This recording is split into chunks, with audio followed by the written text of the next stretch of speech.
Hello everyone, आपका स्वागत है हमारे इस चैनल पर। आज की वीडियो में बात करते हैं संगठन की प्रक्रिया की। इससे पहले की वीडियो में मैंने आपको बताया था कि संगठन का क्या अर्थ है और संगठन की क्या क्या विशेषताएं होती है। तो ये क्वेश्चन भी आपसे 15 मार्क्स के अंदर आपसे पूछा जाता है कि संगठन की प्रक्रिया क्या है। तो आप इसको जब भी क्वेश्चन करोगे सबसे पहले आपको लिखना है संगठन का परिचय, मतलब इंट्रोडक्शन देना है। उसके बाद आपको इसका मीनिंग लिखना है संगठन का। उसके बाद आपको डेफिनेशन लिखनी है। उसके बाद आपको ये डायग्राम बनाना है। डायग्राम बनाने से अच्छी प्रेजेंटेशन होती है, एग्जामिनर भी खुश होता है और आपको अच्छे मार्क्स देगा। तो आपको ये पूरा डायग्राम एज इट इज़ बनाना है। आपको सबसे पहले बता दूं कि इसकी प्रक्रिया में सबसे पहला जो कदम है वो है स्पष्टता परिभाषित उद्देश्य। सेकंड है संबंधित क्रियाओं का निर्धारण। थर्ड है क्रियाओं का समूहीकरण तथा विभागीकरण। फोर्थ है आवश्यक क्रियाओं का निर्धारण। फिफ्थ है कर्तव्यों को सौंपना, अधिकार सौंपना। उसके बाद अधिकार उत्तरदायित्व संबंधों की स्थापना। उसके बाद है उचित वातावरण स्थापित करना। और लास्ट आता है नियंत्रण के लिए औपचारिक संबंधों की स्थापना करना। तो ये पॉइंट आपको एज इट इज़ लिखने हैं। अब मैं आपको ये सारे पॉइंट एक्सप्लेन करूंगी कि इन पॉइंटों में आपको क्या क्या लिखना है। फिर भी अगर आपको किसी पॉइंट में डाउट है तो आप मुझे कमेंट बॉक्स में कमेंट कीजिएगा। और वीडियो पसंद आए तो वीडियो को लाइक और चैनल को सब्सक्राइब कीजिएगा। आपको मेरे चैनल पर कॉमर्स से रिलेटेड हर इंपॉर्टेंट टॉपिक की वीडियो मिलेगी। तो शुरू करते हैं। हमारे फर्स्ट जो प्रक्रिया का पहला कदम है वो है स्पष्टता परिभाषित उद्देश्य। संगठन के निर्माण में पहला कदम संस्था के उद्देश्यों को स्पष्ट रूप से परिभाषित करना है। मतलब जब हमें पता होगा कि संगठन का क्या उद्देश्य है, तभी हमें क्या है, संगठन का पता होना चाहिए कि संगठन का उद्देश्य क्या है। उद्देश्यों की स्पष्टता संगठन की क्रियाओं के निर्धारण तथा उद्देश्यों को प्राप्त करने के लिए आवश्यक साधनों के चुनाव में भी सहायता करता है। जब हमें पता होगा कि हमारे संगठन का उद्देश्य क्या है, तो उस उद्देश्य की प्राप्ति के लिए हम संगठन का क्या करते हैं, निर्माण करते हैं। उदाहरण के लिए संस्था का उद्देश्य मोबाइल सेटों का निर्माण करना है। इसके लिए संगठन के अंतर्गत प्रबंध यह जानकारी प्राप्त करेगा कि उसे किस प्रकार के मोबाइल सेटों का निर्माण करना है और इन्हें बनाने के लिए किस प्रकार की वस्तुओं को खरीदा जाए, अर्थात मोबाइल सेटों से संबंधित क्रियाओं का निर्धारण कैसे किया जाए। अतः यह आवश्यक है कि व्यवसाय के उद्देश्य स्पष्ट हो। फॉर एग्जाम्पल, आपको एग्जाम्पल दे रखा है कि जैसे किसी संस्था का उद्देश्य मोबाइल सेट बनाना, मतलब मोबाइल बनाना किसी संस्था का उद्देश्य है। तो उद्देश्य का हमें पता लग गया, तो संगठन यह निर्धारित करेगी कि मोबाइल किस टाइप से बनाए जाए, क्या क्या सामान की उसमें ज़रूरत होगी और किन किन व्यक्तियों द्वारा मोबाइल को बनाया जाता है। मतलब जितनी भी मोबाइल बनाने से संबंधित क्रियाएं हैं उनका निर्धारण कौन करेगा, संगठन करेगा। ठीक है, तो हमें पहले उद्देश्यों का पता होना चाहिए, तभी हम संगठन का निर्माण करते हैं। सेकंड पॉइंट है आपका संबंधित क्रियाओं का निर्धारण। उपक्रम के उद्देश्यों को जानने के पश्चात उनकी प्राप्ति के लिए विभिन्न क्रियाओं का निर्धारण किया जाता है। उदाहरण के लिए मोबाइल सेटों से संबंधित क्रियाओं का निर्धारण संगठन के अंतर्गत किया जाना चाहिए कि सर्वप्रथम कच्चे माल का क्रय किया जाएगा। यदि तैयार पुर्जों की आवश्यकता है तो उसका क्रय किया जाएगा। तत्पश्चात मोबाइल सेटों का उत्पादन, विज्ञापन तथा विक्रय किया जाएगा। इसके अतिरिक्त इस प्रक्रिया में वित्त व्यवस्था, कर्मचारियों की भर्ती, चुनाव आदि क्रियाओं का निर्धारण किया जाता है। मतलब हमने उद्देश्यों का पता लग गया कि हमारे उद्देश्य क्या है। उसके बाद हम देखेंगे उससे संबंधित हमें क्या क्या कार्य करने हैं। जैसे हमने सोचा था कि मोबाइल सेट हमें बनाने हैं, तो हम सोचेंगे कि मोबाइल सेट बनाने के लिए हम कच्चा माल कहाँ से खरीदें और उसके लिए जो पुर्जे हैं वो कहाँ से खरीदें। उसके बाद हम सोचेंगे कि विज्ञापन विक्रय कैसे करें, कब करें, चुनाव कैसे करें, भर्ती कैसे करें, जितने भी सिलेक्शन प्रोसेस होगा, रिक्रूटमेंट प्रोसेस होगा, मतलब जितनी भी क्रियाएं होगी मोबाइल सेट बनाने में वो सारी इसके अंतर्गत आएगी। ठीक है, उद्देश्य निर्धारित कर लिया हमने। उसके बाद सेकंड हमने क्या निर्धारित कर लिया कि क्या क्या क्रियाएं करेंगे, मतलब क्या क्या काम हमें करने हैं। उसके बाद थर्ड पॉइंट है क्रियाओं का समूहीकरण तथा विभागीकरण। विभिन्न क्रियाओं के निर्धारण के पश्चात एक समान क्रियाओं को एक समूह में अर्थात एक विभाग में संगठित किया जाता है। क्रियाओं का समूहीकरण व विभागीकरण विभिन्न रूपों में किया जा सकता है।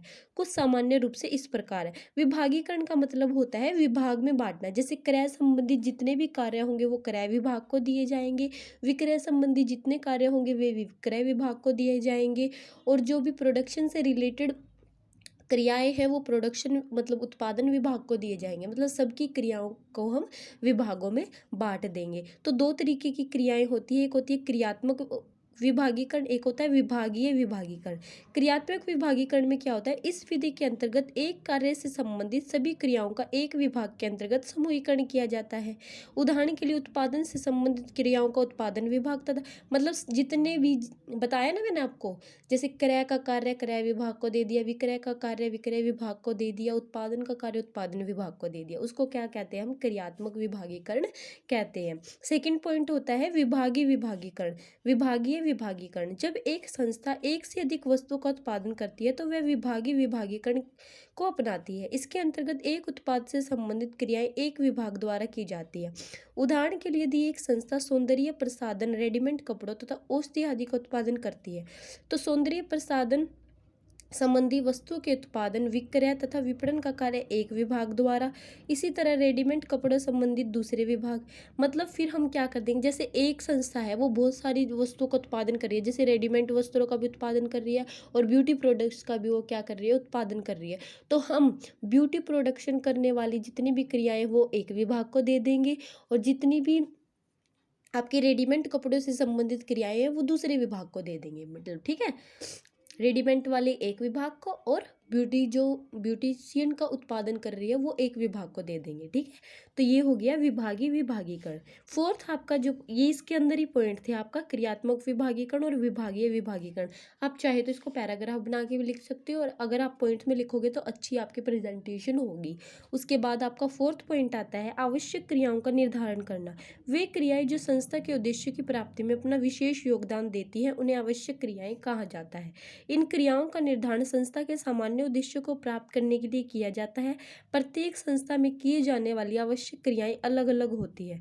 उदाहरण के लिए मोबाइल सेट का निर्माण करने वाली कंपनी लोगों को अपने उत्पाद की ओर आकर्षित करना चाहती है। इस उद्देश्य हेतु विज्ञापन के माध्यम से ग्राहकों को उत्पाद की ओर आकर्षित किया जा सकता है। अर्थात इस संबंध में विज्ञापन एक आवश्यक है महत्वपूर्ण क्रिया। मतलब हम आवश्यक क्रियाओं का निर्धारण करेंगे। मतलब जैसे हमने मोबाइल सेटों का सोच लिया कि हमने मोबाइल सेटों का उत्पादन करना है, ठीक है, हमने मोबाइल सेट से संबंधित जितनी क्रियाएं हैं वो भी सोच ली, उनका विभागीकरण भी कर दिया। उसके बाद हम सोचेंगे हम अपने मोबाइल जो हमने मोबाइलों का उत्पादन किया है, मोबाइल सेटों का उत्पादन किया, हम उसकी बिक्री को कैसे बढ़ाएं, ये भी तो एक आवश्यक क्रिया है। बिक्री को कैसे बढ़ा सकते हैं हम, विज्ञापन के माध्यम से बढ़ा सकते हैं। मतलब ग्राहकों को हम कैसे आकर्षित करते हैं अपने तरफ, विज्ञापन के माध्यम से। तो हम अच्छे से अच्छा विज्ञापन देंगे जिससे हमारे ग्राहक हमारे मोबाइल सेटों को क्या है खरीदने के लिए आकर्षित होंगे। तो वही है कि जो जो मेन क्रियाएं हैं उस पर हम ध्यान देंगे।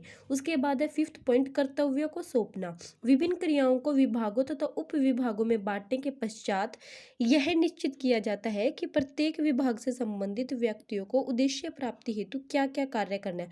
मतलब उनको कर्तव्य सौंप दिए जाते हैं कि आपको भाई ये काम करना है। ठीक है, इस प्रकार व्यक्ति का कर्तव्य है कि वह सौंपे गए कार्य को पूर्ण कुशलता पूर्वक निष्पादन करे। उदाहरण स्वरूप विपणन विभाग को विपणन, क्रय विभाग को क्रय संबंधी क्रियाएं दे दी जाएंगी, कर्तव्य सौंप दिया जाएगा कि आपको क्रय संबंधी ये कार्य करना है। विक्रय विभाग को भी बता दिया जाएगा कि आपको ऐसे ऐसे कार्य करना है। मतलब सबको उनका कर्तव्य दे दिया जाएगा। ठीक है, ये 5 पॉइंट हो गए आपके। सिक्स्थ जो पॉइंट आता है वो आपको अधिकार सौंपना। अगर हमने किसी को कर्तव्य सौंपा है तो जरूरी है हम उसका अधिकार भी सौंपेंगे। आपको पता ही होगा प्रत्येक व्यक्ति द्वारा अपने कार्यों को कुशलता पूर्वक करने के लिए यह आवश्यक है कि उसे कार्य करने से संबंधित पूर्ण अधिकार दिए जाए।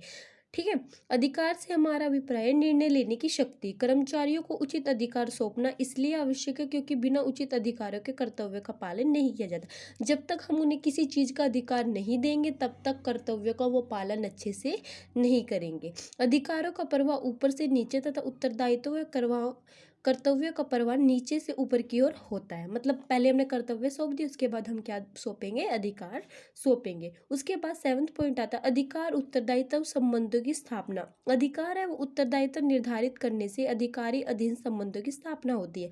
प्रत्येक व्यक्ति के लिए जानना जरूरी है। मतलब सबको बता दिया जाता है कि ये आपका उच्च प्रबंधक है और प्रबंधकों को बता दिया जाता है कि ये आपके कर्मचारी है। मतलब सबको उनकी पोजीशन बता दी जाती है कि कौन किसको ऑर्डर देगा और किसको किसका ऑर्डर मानना है। ठीक है, प्रत्येक व्यक्ति के लिए ये जानना जरूरी है कि कौन उसका अधिकारी और कौन उसका अधीनस्थ है। अर्थात यह स्पष्ट रूप से परिभाषित होना चाहिए कि कोई व्यक्ति किससे आदेश प्राप्त करेगा और कौन किसको आदेश देगा। ठीक है, बता दिया जाता है। 8th पॉइंट आता है आपका उचित वातावरण स्थापित करना। एक संगठन की सफलता उसके द्वारा प्रदान किए जाने वाली भौतिक एवं मानवीय संसाधनों की सुविधाओं एवं स्वच्छ वातावरण पर निर्भर करती है। जिस प्रकार यह बात महत्वपूर्ण है कि सही व्यक्ति को सही कार्य सौंपा जाना चाहिए, उसी प्रकार कार्य का सही वातावरण होना भी जरूरी है। मतलब हमें जो हमारे कर्मचारी हैं उनको अच्छा से अच्छा वातावरण प्रदान करना चाहिए कार्य करने के लिए, ताकि वो अपना कार्य अच्छे से कर सके। 9th पॉइंट आता है नियंत्रण के लिए औपचारिक संबंधों की स्थापना करना। व्यक्तियों तथा समूहों के बीच औपचारिक संबंधों की स्थापना करना आवश्यक है, क्योंकि संगठन प्रक्रिया के अंतर्गत जो भी क्रियाएं निर्धारित की जाती है उसको औपचारिक रूप से लागू किया जाना चाहिए, जिसके परिणाम स्वरूप सभी विभागों के कार्य में संपूर्ण नियंत्रण स्थापित किया जा सकता है और पूर्व निर्धारित उद्देश्यों को प्राप्त करने की सहायता मिलती है। मतलब हमें औपचारिक संबंध बनाना चाहिए, अनौपचारिक नहीं। मतलब सीक्वेंस में सारे कार्य करने चाहिए। ठीक है, तो ये आपके 9 पॉइंट हो गए। उम्मीद है आपको सारे पॉइंट समझ आ गए होंगे।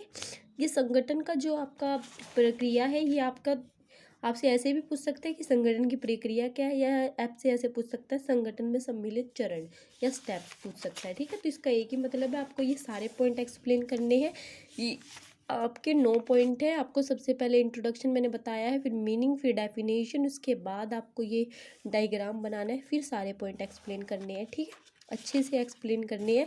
अगर वीडियो पसंद आया तो वीडियो को लाइक और चैनल को सब्सक्राइब कीजिएगा। आपको मेरे चैनल पर कॉमर्स से रिलेटेड हर इंपॉर्टेंट टॉपिक की वीडियो मिलेगी। Thank you for watching my video.